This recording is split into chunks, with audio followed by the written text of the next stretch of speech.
mohon maaf ya, suami-suami kalau lagi miskin sayang istrinya luar biasa, bukan yang di sini yang di Alam Sutra. Betul. Suami kalau lagi susah, waduh, emang dia sayangku, cintaku.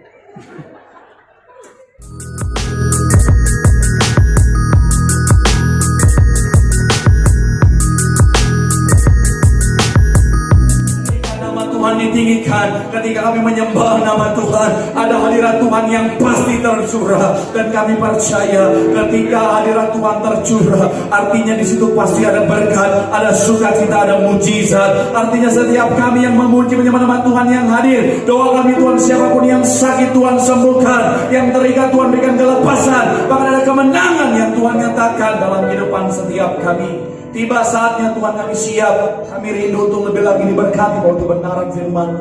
Kami doa Tuhan, jamah, ubahkan hati kami bagi tanah yang subur, agar ketika benih firman Tuhan ditabur, benih firman boleh bertumbuh berakar dan berbuah kemanapun kami melangkah. Cahaya Tuhan, image Tuhan boleh terpancar. Kami bukan cuma duduk diam menjadi pendengar, tapi kami boleh bangkit jadi pelaku-pelaku firman Tuhan. Hamba-Mu yang mempercayakan menyampaikan firman siang hari, kami doa Tuhan urapan kembali. Roh Kudus menguasai hamba-Mu ini Tuhan. Hamba terbatas, hamba nggak bisa apa-apa. Tapi kami percaya dengan iman ketika Roh Kudus Tuhan bertahta, pengurapan Tuhan ada. Tuhan sanggup bahkan jadi luar biasa untuk boleh jadi selalu berkat bagi setiap jemaat. Kami doa, sembunyikan hamba-Mu di balik kaki salib Tuhan. Jika dosa mohon ampun, kelemahan tubuh Tuhan yang berikan kekuatan. Biar kiranya Tuhan, benar-benar Tuhan, di tengah keterbatasan hamba Tuhan bekerja tanpa batas, sehingga benar-benar apa yang hamba kerjakan boleh jadi berkat bagi setiap jemaat Tuhan yang Kau percayakan. Bahkan kami mau berdoa, apapun yang disampaikan, isi hati Tuhan. Isi hati Tuhan pasti memberkati, pasti memerdekakan setiap kami. Berbicaralah Tuhan bagi setiap kami, karena kami siap untuk mendengarkannya. Dalam nama Yesus, hari yang siap diberkati dengan sukacita, sama-sama kita katakan amin. Boleh berikan tepuk tangan yang paling meriah buat Tuhan. Silakan duduk saudara. Terima kasih buat worship leader, singer, pemain musik, serta semua yang sudah melayani. Dan dari mimbar ini saya mau sampaikan salam damai sejahtera. Shalom. Sekali lagi shalom. Haleluya, haleluya, haleluya. Saya percaya dalam Tuhan ada sukacita, dan di mana ada sukacita pasti ada senyuman di wajahnya. Boleh sama-sama saudara siang hari berikan senyuman yang paling manis dulu saudara. Bilang sama kanan kirimu, mari bersukacita dalam Tuhan. Yuk jumpai kanan kirimu, walaupun terhalang oleh masker saudara, tetap berikan senyuman yang terbaik. Sukacita Tuhan melimpah bagi setiap kita. Haleluya, haleluya. Luar biasa siang hari, semangatnya cari Tuhan luar biasa. Saya mau bilang saudara, kita semangat cari Tuhan, kita pasti diberkati Tuhan. Amin. Sama-sama bilang sama saya, aku pasti diberkati Tuhan. Bilang kanan kirimu, kamu juga pasti diberkati Tuhan. Yuk boleh berikan tepuk tangan yang paling meriah dulu buat Tuhan. Langsung saja yuk, yang bawa kitab kita mau angkat Alkitab kita, yang bawa kitab Alkitab juga boleh, Alkifon juga boleh. Yuk nggak bawa apa, angkat tangan juga boleh. Sama-sama dengan iman percaya, sama-sama kita katakan dalam nama Tuhan Yesus, aku percaya Alkitab ini berisi firman Tuhan. Setiap kata kalimatnya sanggup memberkati aku. Dan hari ini aku pasti diubahkan, aku pasti dipulihkan. Dalam nama Tuhan Yesus, sama-sama kita katakan amin. Markus pasal yang ke-10, kita akan baca ayat 46 sampai 52. Markus pasal yang ke-10 saudara, kita akan baca ayatnya yang ke-46 sampai 52. Nanti kita akan baca bergantian. Saya 46, saudara 47, gantian 52, kita akan baca sama-sama. Markus pasalnya yang ke-10, ayat yang ke-46 sampai ayatnya yang ke-52. Yang sudah di sana boleh bilang puji Tuhan. Di situ diberi judul apa? Yesus menyembuhkan Bartimeus. Ayat 46, saudara 47, gantian 52. Sama-sama demikian firman Tuhan. Lalu tibalah Yesus dan murid-muridnya ke Yeriko. Dan ketika Yesus keluar dari Yeriko bersama-sama dengan murid-muridnya dan orang banyak berbondong-bondong, ada seorang pengemis yang buta bernama Bartimeus, anak Timeus, duduk di pinggir jalan. 47, silakan.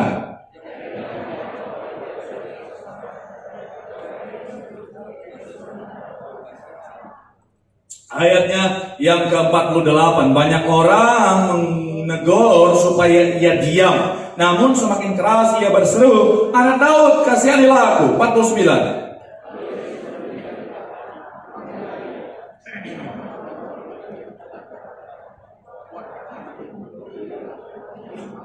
Ayat yang ke-50, lalu ia menanggalkan jubahnya, ia segera berdiri dan pergi mendapatkan Yesus. 51.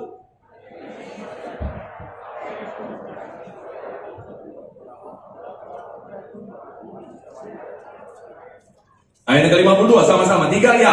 Lalu kata Yesus kepadanya, pergilah, imanmu telah menyelamatkan engkau. Pada saat itu juga melihatlah ia, lalu yang mengikuti Yesus dalam perjalanannya. Tema khotbah saya hari saudara follow sosial media saya sudah share di sana, saudara, adalah bicara tentang the story of blind Bartimaeus, atau bicara tentang kisah seorang Bartimaeus yang buta, saudara, yang mengalami mujizat Tuhan yang luar biasa. Yang saya percaya bicara tentang kisah-kisah di dalam Alkitab, saudara, setiap kisah pastilah punya yang namanya makna yang penting. Setiap kisah pastilah punya pelajaran-pelajaran berharga, saudara. Nah, termasuk di dalamnya adalah bicara tentang kisah seorang Bartimaeus ini, saudara. Sedikit kita akan belajar, saudara, dari kisah Bartimaeus. Sebelum saya masuk ke sana, saya mengajak saudara untuk melihat latar belakang seorang Bartimaeus ini, saudara. Bartimaeus namanya punya makna adalah son of Timaeus, saudara. Jadi ada beberapa referensi yang saya baca. Yang pertama bicara tentang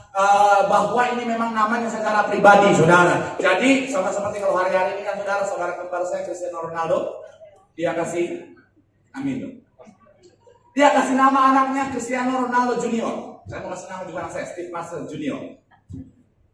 Dia kasih nama anaknya karena memang itu namanya secara pribadi. Nah, Bartimaeus dari beberapa referensi yang saya baca, mungkin orang berpikir, orang-orang dari beberapa referensi itu, saudara, mengatakan bahwa kemungkinan besar bahwa itu memang namanya secara pribadi, saudara. Bartimaeus artinya anak dari seorang Timaeus, saudara, namanya Timaeus, papanya. Kemudian ada lagi yang menyebutkan bahwa itu adalah nama sebutan, saudara. Jadi karena dia anak dari seorang yang bernama Timaeus, itu diberi nama sebutan, nama panggilan orang-orang pada masa itu, saudara. Dan profesinya adalah seorang pengemis, orang pengemis di Yeriko, saudara. Kemudian saya mencatat di sini, saudara, dia punya keterbatasan fisik, dia buta, saudara, tidak bisa melihat. Kemudian beberapa referensi lain menuliskan bahwa dia ini buta sejak lahir, saudara. Tetapi sekalipun dia punya keterbatasan, saudara, dia punya kebutuhan khusus, saudara, dia tidak bisa melihat. Tetapi ada pelajaran yang berharga, ada pelajaran penting yang bisa kita ambil dari kisah seorang Bartimaeus, terutama ketika dia mengalami yang namanya mujizat, saudara. Nah, itu yang menjadi sama-sama bahan pembelajaran kita. Yang pertama, apa pelajaran berharga dari kisah seorang Bartimaeus? Saya mencatat di sini, saudara, adalah tentang sikap pantang menyerah. Sama-sama bilang sama saya, pantang menyerah.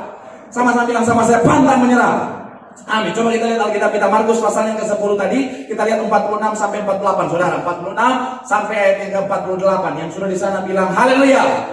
Sama-sama kita baca 3, ya. Lalu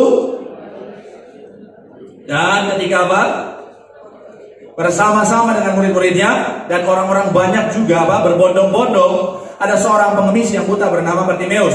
Anak Timaeus duduk di pinggir jalan. Ayat 47. Ketika apa? Mulailah ia berseru, Yesus anak Daud, kasihanilah aku. Ayat 48. Banyak orang menegurnya supaya apa? Namun semakin keras ia berseru, anak Daud, kasihanilah aku. Saya mau bilang, saudara, menjadi buta, menjadi orang yang berkebutuhan khusus pada masa itu bukanlah satu perkara yang mudah, saudara. Kenapa? Karena pada masa itu, saudara, yang namanya infrastrukturnya tentulah sangat-sangat tidak mendukung, saudara. Jadi kalau orang punya kebutuhan khusus hidup pada masa itu, pastilah sangat-sangat susah, sangat-sangatlah menderita. Gak usah pada masa itu, saudara. Hari-hari ini aja, di mana ketika yang namanya infrastruktur sebenarnya sudah dibangun dengan susah payah, dengan usaha, dibangun dengan usaha untuk memadai kebutuhan orang-orang yang berkebutuhan khusus, saudara. Tapi toh tetap aja mereka yang berkebutuhan khusus ini, apalagi yang nggak bisa melihat, saudara, mereka juga kesulitan, saudara, dengan keadaannya. Saya lihat, saudara, di Jakarta contohnya, saudara, memang ada contohnya jalur petunjuk itu, saudara, jalur yang ada bintik-bintik itu, saudara. Jadi kalau orang yang maaf tidak bisa melihat, dia bisa jalan ngikutin jalur itu, saudara. Tapi apalagi di Jakarta, saya pernah lihat foto, ada jalur itu tiba-tiba ada tiang listrik di tengah-tengah, saudara. Jadi orang jalan pasti, jangankan orang yang nggak bisa melihat, orang yang bisa melihat aja bisa melek kepentok itu, saudara. Apalagi orang-orang yang hidup pada masa itu, saudara, dengan kebutuhan khusus. Dan saya mau bilang, saudara, untuk mendekati Yesus pada saat itu tidaklah mudah. Kenapa? Karena kita tahu bersama, seperti dikatakan apa? Berbondong-bondong orang datang. Karena bisa dikatakan Tuhan Yesus itu kalau pada hari-hari ini bilangnya viral gitu saudara. Sangat terkenal tentang pengajarannya, tentang mujizatnya, tentang hal-hal luar biasa yang dilakukan. Akhirnya apa? Dimanapun Tuhan Yesus datang, banyak orang itu berkumpul, berbondong-bondong. Artinya apa? Jangankan buat seorang Bartimeus yang ada dalam posisi keterbatasan fisik, saudara. Orang yang secara fisik sempurna aja, untuk mendeketin Tuhan Yesus pada saat itu susahnya minta ampun. Karena saking banyaknya orang yang pengen dekat dengan Tuhan Yesus. Tapi saya mau bilang saudara, di tengah keterbatasan seorang Yairus, di tengah penghalang yang ada di depan Bartimeus, saya mau bilang saudara, seorang Bartimeus tidak mau menyerah. Sama-sama bilang sama saya, pantang menyerah. Sama-sama bilang sama saya, pantang menyerah. Yang dia lakukan apa? Yang dia lakukan, dia teriak. Dia lakukan apa yang bisa dia lakukan saudara. Saya mau bilang saudara, dalam kehidupan setiap kita mungkin kita ada pada posisi seperti Bartimeus. Ketika dalam pekerjaan kita, ketika dalam bisnis kita, dalam rumah tangga kita diperhadapkan pada keadaan yang sulit saudara. Saya mau bilang saudara, apapun keadaannya jangan pernah menyerah. Amin. Yes, baru cuma Tuhan. Ini kayaknya makan siang semua tadi nih. Iya, ada tenaga, biasa lemas-lemas. Amin. Mantap. Saya mau bilang saudara, banyak orang Kristen harian saudara, baru ada masalah sedikit, baru ada tantangan sedikit, baru ada penghalang sedikit, langsung apa? Aduh, kayaknya nggak bisa deh. Baru ada masalah sedikit, langsung aduh, kayaknya udahlah, kayaknya nggak bisa deh, udah pasrah aja deh. Baru mau bisnis sedikit, aduh, kayaknya lihat keadaan kayaknya nggak bisa deh. Akhirnya apa? Gampang menyerah. Mohon maaf ya, ketika kau punya mental gampang menyerah, kau tidak akan pernah mencapai apa-apa dalam hidupmu saudara. Jadi orang yang berjuang memang gak mudah saudara. Ketika berjuang saya mau bilang memang gak mudah. Tapi saya mau bilang hidup dalam posisi sebagai orang yang gagal itu jauh lebih susah saudara.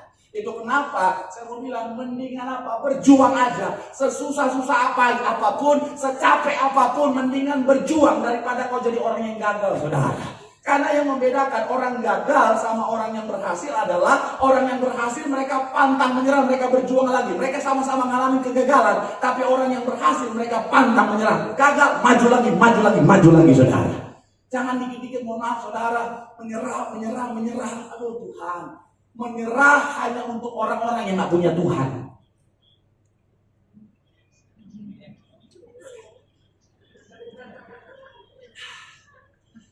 Menyerah hanya untuk orang-orang yang tidak punya Tuhan. Itu dong, itu udah mantap tadi. Mana klik-klik. Sekarang, ya, menyerah itu buat orang-orang yang gak punya Tuhan. Selama kita punya Tuhan, kita punya alasan untuk terus berjuang. Dan perjuangan kita dalam Tuhan akan membuahkan hasil kemenangan. Boleh berikan tepuk tangan yang paling meriah dulu buat Tuhan.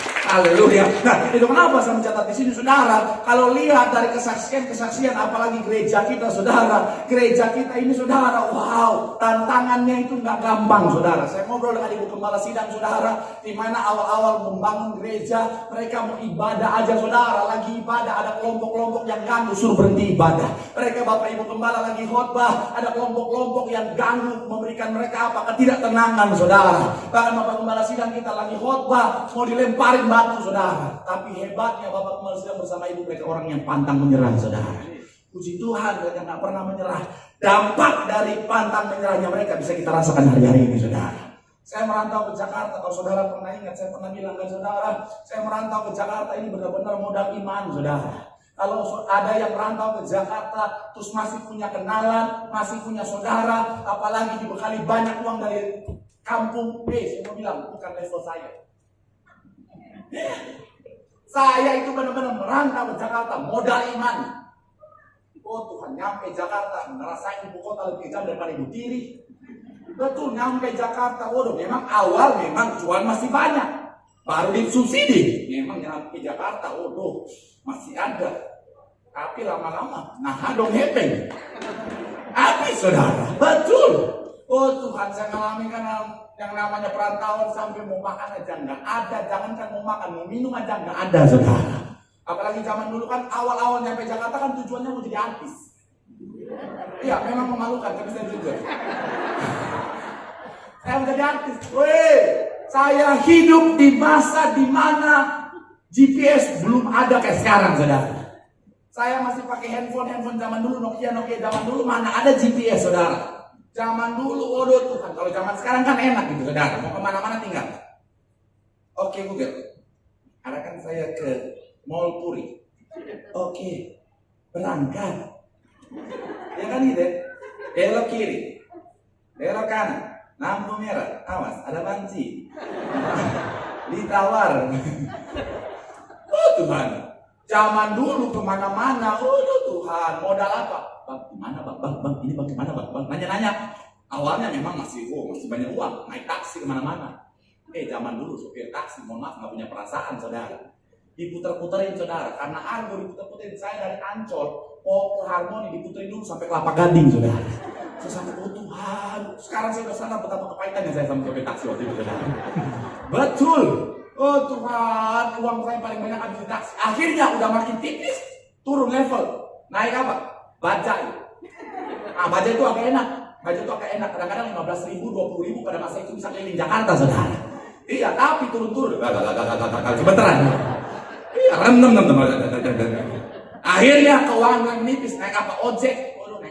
Ojek zaman dulu sama zaman sekarang beda jauh. Saya dulu naik ojek, saudara. Kalau zaman sekarang kan enak, udah aplikasi, udah tahu jaraknya, udah tahu harganya. Zaman dulu modal nego, saudara.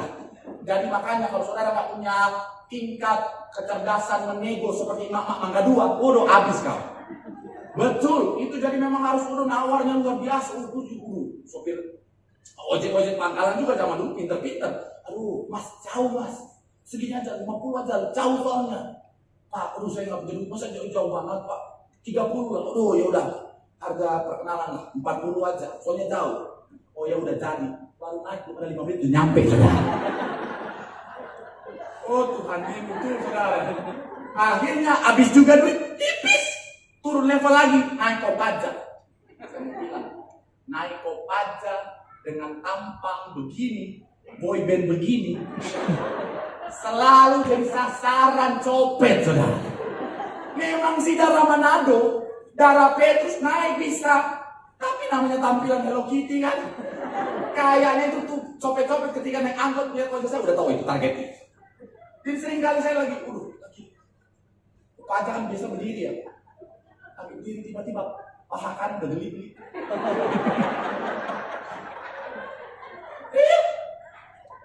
Saya lihat dia udah mau ambil handphone. Oh Tuhan, mau teriak juga saya takut. Bang, kanan udah, kiri juga bang. Tuhan, aduh. Belum lagi saya jadi, nggak apa-apa kesaksian aja ya. Belum lagi saudara, itu jadi sales lagi. Oh Tuhan, masuk keluar perusahaan, masuk keluar kantor saudara. Kadang-kadang saudara baru masuk udah diusir. Saya sampai Tuhan, tampang saya emang tampang nggak bisa atau bagaimana sih ini? Dikit-dikit diusir saudara. Ngalamin masa-masa suka saudara. Apalagi awal-awal khotbah juga. Aduh Tuhan. Awal-awal khotbah juga. Aduh, masa-masa suka. Awal-awal pendeta khotbah tampang boyband begini kan. Penolakan jemaat kan lumayan tinggi. Jemaat Tiberias kalau lihat pendeta baru, apalagi tampang boyband, penghakiman tinggi sekali. Siapa ini? Oh dia itu mantan boyband. Jangan-jangan dia naik timbang bukan khotbah, dia joget ya. Yang ketawa mungkin saudara salah satunya pelakor itu. Oh Tuhan, tapi saya pantang menyerah saudara. Kalau saya udah menyerah mungkin saya nggak ada di depan saudara hari ini saudara. Tapi saya mau bilang, saya sangat mengucap syukur. Saya pantang menyerah, akhirnya apa? Berjuang bersama Yesus kemenangan hasil akhirnya. Boleh berikan tepuk tangan yang paling bahagia dulu buat Tuhan. Amin. Dan saya mau bilang saudara, mungkin saudara dan saya pernah ada di posisi seorang Yairus, di mana ketika lagi berjuang akan muncul kalimat-kalimat yang bilang udahlah nggak usah lah, udahlah nggak bisa lah, lu nggak usah lah. Kan Bartimeus kan ketika dia berjuang orang malah suruh dia diam kan saudara. Saya mau bilang mungkin kita di posisi itu ketika kita lagi berjuang orang ngomong aduh udahlah ngapain lu berjuang berusaha tampang gua aja cepat goceng nggak ada tampang suksesnya. Udahlah nggak usah lah, lu nggak mungkin bisa. Aduh lu mau pulihkan rumah tangga lu, aduh yang bawa lari laki lu tuh pelakor nomor 1 Sepuri Indah dan sekitarnya. Udahlah. Tapi saya mau bilang saudara, pencapaian kita, kehidupan kita bukan ditentukan oleh apa kata orang, tapi apa kata Tuhan, dan kata Tuhan selalu yang terbaik. Tepuk tangan yang paling bahagia dulu buat Tuhan. Bilang sama kanan kirimu, ayo berjuang. Bilang sama yang ngomong pantang menyerah. Tepuk tangan yang paling bahagia dulu buat Tuhan. Yang kedua saudara, saudara, yang kedua, coba kita lihat di sini saudara. Poin yang kedua, saya mencatat di sini saudara. Apa yang bisa kita pelajari dari sosok seorang Bartimeus? Yang kedua adalah bicara tentang memiliki kepercayaan akan kuasa Tuhan. Sama-sama bilang sama, saya percaya akan kuasa Tuhan. Coba kita lihat ayat 47. Markus 10 ayat yang ke-47. Boleh munculkan di layar saudara. Markus pasal yang ke-10, kita lihat ayat 47. Yang sudah di sana boleh bilang haleluya. Ketiga, ya. Kita ketika apa? Didengarnya bahwa mulailah ia berseru, Yesus anak Daud, kasihanilah aku. Saya mau bilang saudara, panggilan ini saudara bukanlah panggilan biasa. Kenapa? Karena ketika dia memanggil Yesus anak Daud, ini adalah panggilan yang didasari oleh iman percaya bahwa Yesus yang dia panggil adalah Mesias, di mana Mesias dinubuatkan adalah berasal dari keturunan Daud, saudara. Dan yang namanya Mesias artinya seorang Bartimeus percaya bahwa Yesus punya kuasa yang luar biasa, saudara. Bahkan nggak sampai di situ. Ayat 50, boleh munculkan ayat 50, dikatakan apa di sana? Ayat yang ke-50. Yuk sama-sama kita baca. Ayat yang ke-50. 3, ya. Lalu dia segera berdiri dan pergi. Saya mau bilang saudara, jubah di sini adalah sebuah benda yang sangat penting buat seorang pengemis. Kenapa? Pengemis nggak punya rumah. Jubah itu adalah rumahnya buat nutupin dia, apalagi di kala malam ketika dia kedinginan. Jubah adalah sesuatu yang sangat penting, benda yang sangat penting. Ketika dia ngemis, dia akan melemparkan si jubahnya itu di depannya dia, saudara, supaya orang ketika lempar makanan, lempar uang itu gampang, nanti akhirnya dia kumpulin. Kalau nggak ada itu susah dia nyari, saudara. Nah itu kenapa bicara tentang jubah adalah benda yang sangat penting buat seorang pengemis. Tapi di saat dia mau berjumpa dengan Yesus, dia lemparkan, dia lepaskan jubahnya. Karena didasari oleh apa? Iman percayanya. Dia nggak butuh lagi itu, karena dia akan melihat pemulihan. Boleh berikan tepuk tangan yang paling meriah dulu buat Tuhan. Haleluya. Iman adalah dasar dari segala sesuatu. Kalau saudara dan saya percaya akan kuasa Tuhan, saya mau bilang apa yang kau imani pasti terjadi. Amin. Nah, sayangnya banyak orang percaya cuma di gereja. Ketika di gereja sih, aminnya luar biasa. Ketika di gereja, aku pasti sembuh. Amin. Pas keluar gereja, ketemu lagi dokter vonis, lemes lagi. Ketika di gereja, aku pasti dipulihkan. Ketika lihat rekening, bocor. Ketika di gereja, pendeta bilang, pasti diberkati. Amin. Ketika masukin ATM minta maaf, aduh, pusing lagi. Saya mau bilang saudara, jangan ada keraguan sama sekali, saudara. Tindakan melepaskan jubah, gambaran tentang seorang Bartimeus. Tidak ada keraguan akan kuasa Tuhan yang luar biasa. Amin. Mudah berikan tepuk tangan yang paling meriah dulu buat Tuhan. Tapi yang menarik saudara, yang membuat Bartimeus benar-benar beriman sama Tuhan bukan dari apa yang dia lihat, karena kan dia buta, saudara, dia nggak bisa melihat.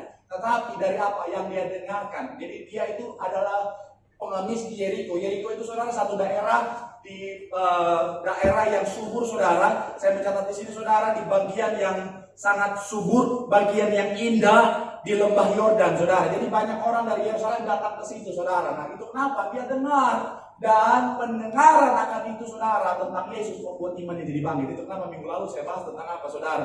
Penting bagi setiap kita untuk baca firman, dengar firman, karena itulah yang akan membangkitkan iman kita. Kita berkata apa? Iman timbul dari pendengaran akan firman Tuhan. Makanya baca. Saya selalu bilang, sesi terakhir saya bilang, saudara, kalau tiap hari kau baca firman, satu hari satu pasal aja, waduh, hidupmu pasti dikuatkan.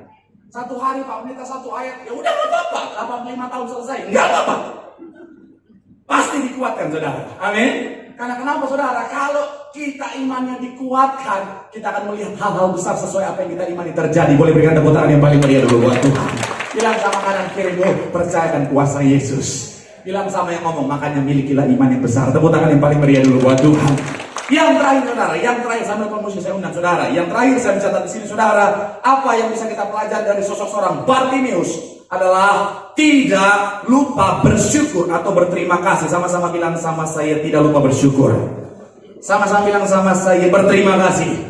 Coba kita lihat ayat 52, saudara. Ayatnya yang ke-52. Boleh munculkan di layar, saudara. Ayatnya yang ke-52. Sama-sama kita baca. 3, ya. Lalu kata Yesus kepadanya, pergilah, Imanmu telah apa?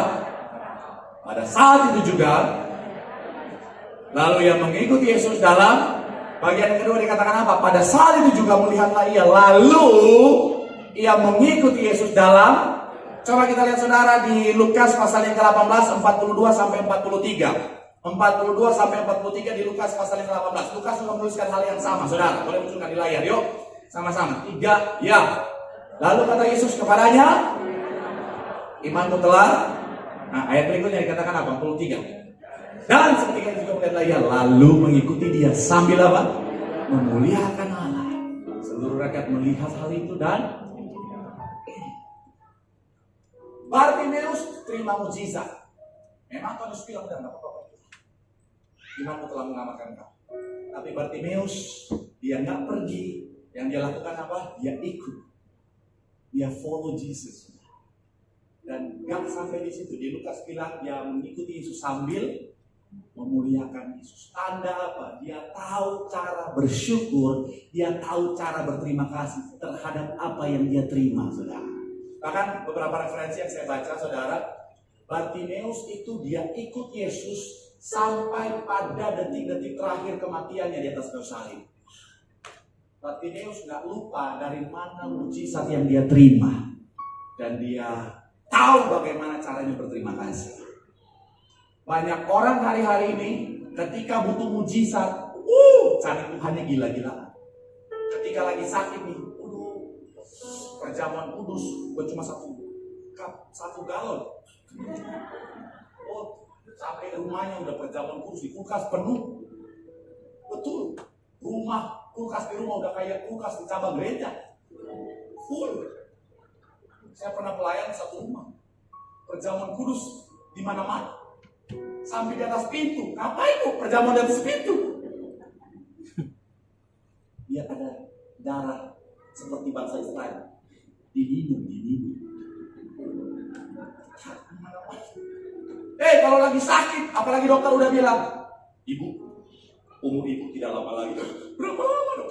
10 tahun, 9, 8, 7. Oh langsung ya. Oh roti sampai baki-bakinya disikat.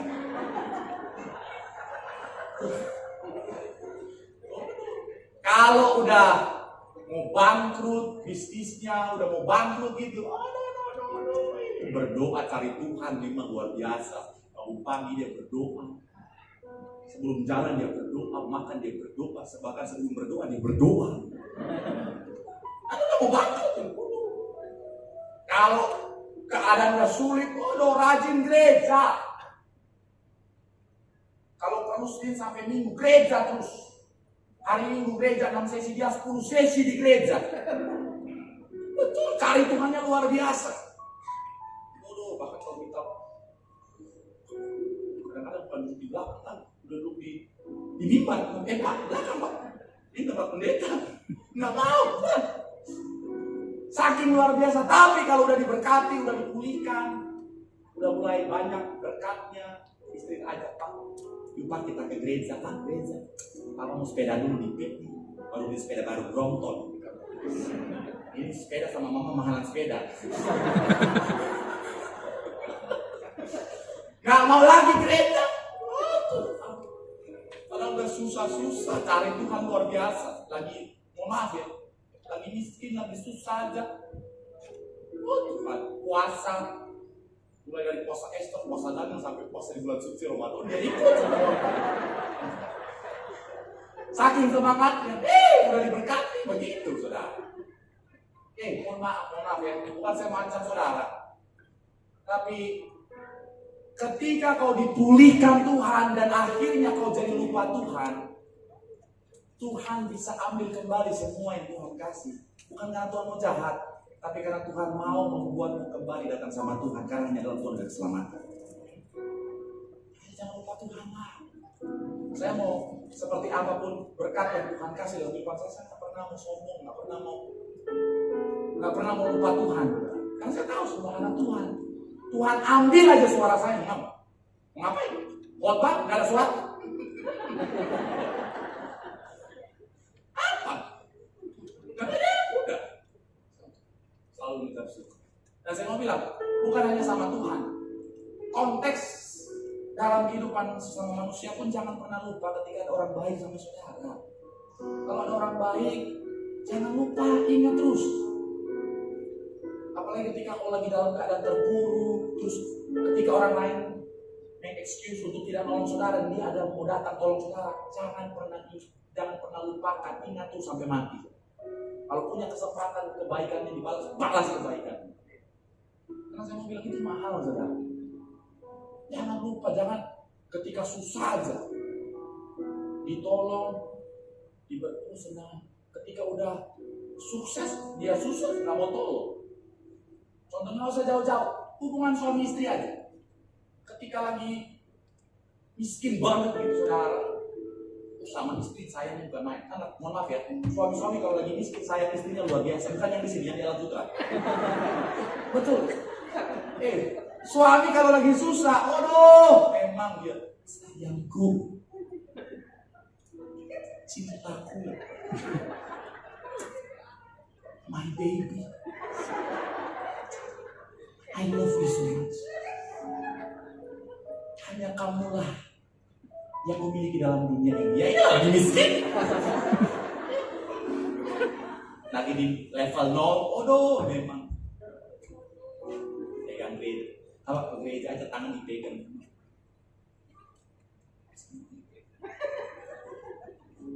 Tapi kalau udah diberkati, udah pulih dari level 0 udah naik sampai level 100, mulai berpikir, aku sekarang penghasilannya sebulan 1 MP. Aku udah kaya, aku udah sukses. Masih pantas gak aku dengan si aqua galon ini?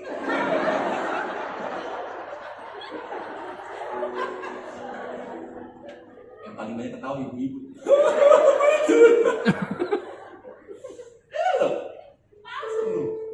Padahal dari waktu 0 aja disayang saya luar biasa. Ketika udah sukses dilupakan istri. Cari cili-cilian.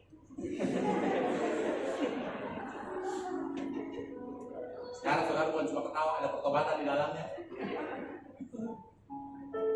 Makanya saya mau bilang buat anak muda ya, anak muda nggak apa-apa nemenin pasangan dari 0. Apalagi buat para wanita, jangan maunya langsung semua cari pasangan yang udah di level 100, sudah sukses, udah wibawa, bawa mobil, punya rumah, semua dia bawa. Nah, kadang-kadang it's okay nemenin pasanganmu dari 0, terus bangkit sama-sama. Wah, ketika mencapai kesuksesan itu ada kepuasan yang luar biasa. Saya bilang, pendeta, aku udah nemenin pacarku dari 0, terus itu kan udah 2 tahun ini 0 terus. Wah, itu kutuk pelepasan. Itu kutuk itu. Udah 2 tahun 0 terus. Saya bukan karena kebaikan kan, tapi saya pernah ngalamin saat susah tuh, saya udah sayang sama seseorang wanita, curhat dikit ya sama pendeta. Saya mencium aroma kesenangan di atas penderitaan-pendeta tadi, cie. Terus saya, kali orang tuh bilang, ini bukan jodoh, gini sih. Sekarang udah sukses. Bukan sombong ya, biasa aja. Udah sukses. Mau minta balikan, sorry. Aku bukan ban serep.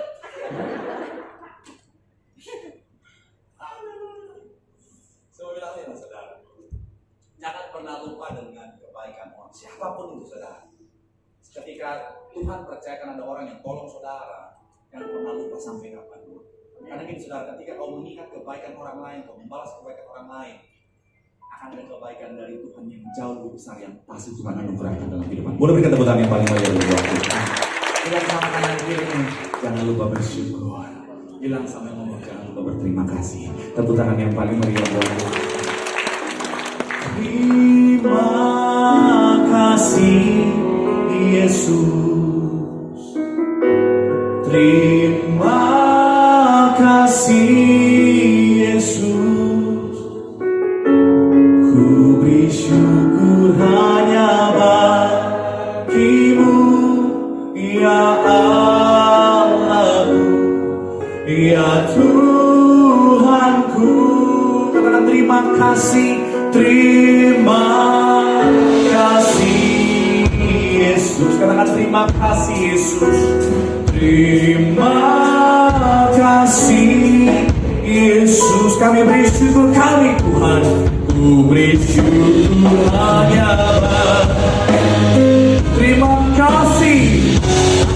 Mari sama-sama boleh berikan tepuk tangan sorak-sorai yang paling meriah sampai kita membangkit berdiri atas suara.